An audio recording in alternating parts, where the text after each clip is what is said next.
Tell us about that customer and the journey and from day one. Yeah, it's interesting because it applies to what we've been talking about here. This customer was a small business. They had a retail store. They sold on Amazon and different places. They had a website that was not terribly successful, but making a little bit of money. They sold at state fairs and festivals. COVID hit, shut all of their actual in-person business down. Their store shut down. All of the fairs and festivals were gone for nearly 2 years, which was half of their revenue.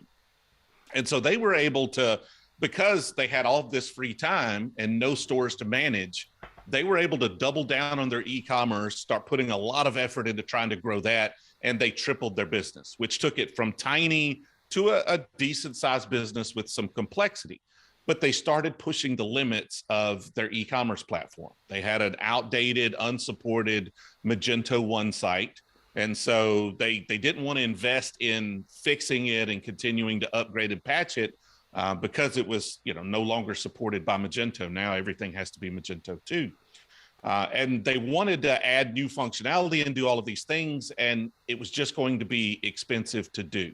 So they contacted us, and we went through the process of moving them over to BigCommerce, a SaaS platform, really focusing on automations and freeing up a lot of their time by adding different tools and features to the site. So we cut down on their customer support inquiries through automation. We gave them tools so that they, instead of spending 10 or 15 minutes fixing those problems, they could spend 2 or 3.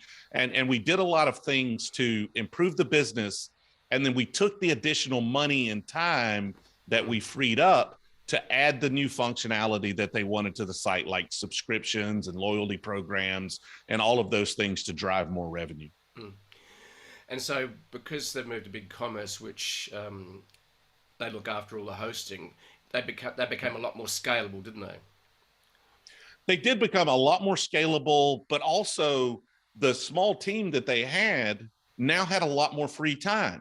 And so instead of focusing all of that time on just keeping the site together, they're now able to spend that time on actually growing and doing better, which is going to, continue to take them to that next level. Yeah.